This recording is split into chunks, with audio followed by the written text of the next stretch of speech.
cease to protect the rights of the unborn. Of course, we have to come together. Of course, we have to work together.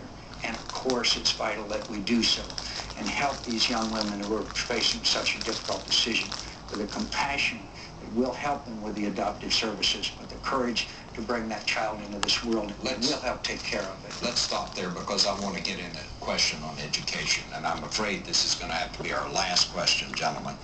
The question is this: the U.S. spends more per capita than any other country on education, yet by every international measurement in math and science competence from kindergarten through the 12th grade, we trail most of the countries of the world.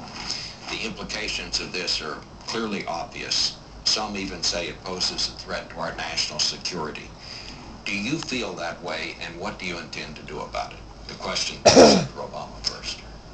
This probably has more to do with our economic future than any. And that means it also has a national security implication, because there's never been a nation on earth that saw its economy decline and continued to maintain its primacy as a military power. So we've got to get our education system right. Now, typically what's happened is that there's been a debate between more money or reform. And I think we need both. In some cases, we are going to have to invest. Early childhood education, which closes the achievement gap, so that every child is prepared for school. Every dollar we invest in that, we end up getting huge benefits with improved reading scores, reduced dropout rates, reduced delinquency rates. I think it's going to be critically important for us to recruit a generation of new teachers, an army of new teachers, especially in math and science. Give them higher pay, give them more professional development and support in exchange for higher standards and accountability. And I think it's important for us to make college affordable. Right now, I meet young people all across the country who either decide not to go to college, or if they're going to college, they are taking on $20,000, $30,000, $50,000, $60,000 worth of debt. And it's very difficult for them to go into some fields, like basic research and science, for example, thinking to themselves that they're going to have a mortgage before they even buy a house. And that's why I proposed a $4,000 tuition credit every student every year in exchange for some form of community service, whether it's military service, whether it's Peace Corps, whether it's working in a community. If we do those things, then I believe that we can create a better school system. But there's one last ingredient that I just want to mention, and that's parents. We can't do it just in the schools. Parents are going to have to show more responsibility. They've got to turn off the TV set, put away the video games, and finally start instilling that thirst for knowledge that our students need. Senator McCain. Well, it's a civil rights issue of the 21st century. There's no doubt that we have achieved equal access to schools in America after a long and difficult struggle. But what is the advantage in a low-income area of sending a child to a failed school, and that being your only choice? So choice and competition amongst schools is one of the key elements that's already been proven in places like New Orleans and New York City and other places, where we have charter schools, where we take good teachers and we reward them and promote them. And we find bad teachers another line of work. And we have to be able to give parents the same choice, frankly, that Senator Obama and Mrs. Obama had, and Cindy and I had, to send our kids to the school, their kids to the school of their choice. Charter schools aren't the only answer, but they're providing competition. They are providing the kind of competitions that have upgraded both schools, types of schools. Now, throwing money at the problem is not the answer. You will find that some of the worst school systems in America get the most money per student. So I believe that we need to reward these good teachers. We need to encourage programs such as Teach for America and Troops to Teachers, where people, after having served in the military, can go right to teaching and not have to take these examinations or have the certification that some are required in some state.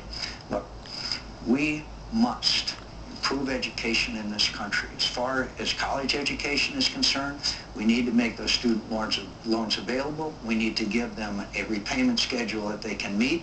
We need to have full student loan program for in-state tuition.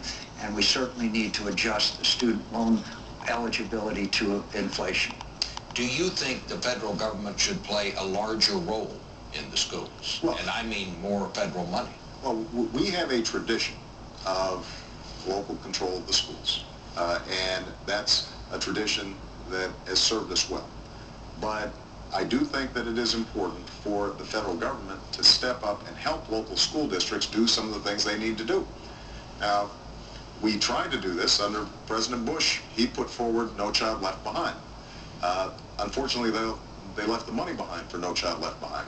And local school districts end up having more of a burden, a bunch of unfunded mandates, the same kind of thing that happened with special education, where we did the right thing by saying every school should provide education to kids with special needs, but we never followed through on the promise of funding, and that left local school districts very cash-strapped. So what I want to do is focus on early childhood education, providing teachers higher salaries in exchange for more support. Senator McCain and I actually agree on two things that he just mentioned. Charter schools. I doubled the number of charter schools in Illinois.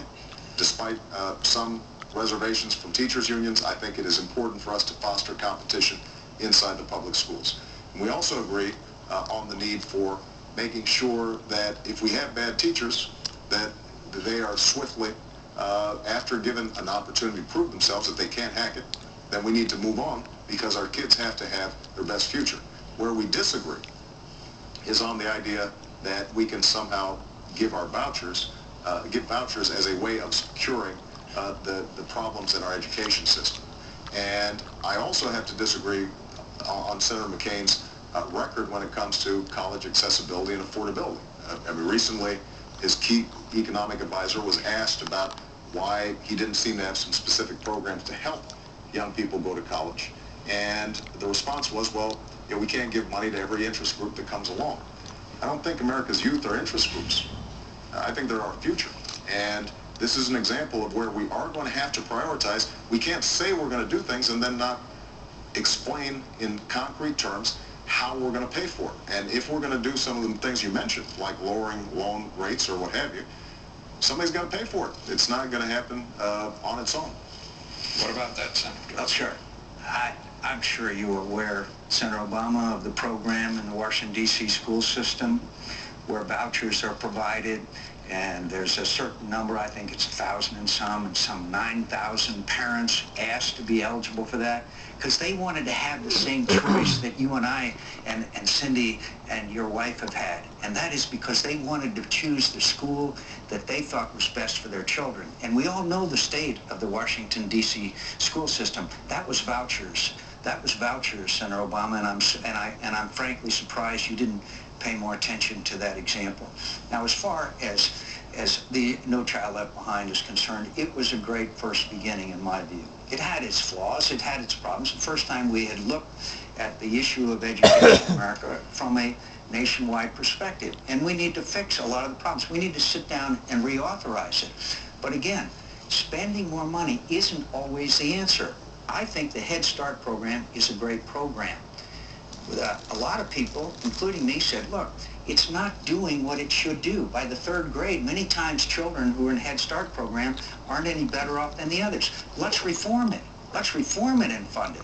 That was, of course, out of bounds by the Democrats. We need to reform these programs. We need to have transparency. We need to have rewards.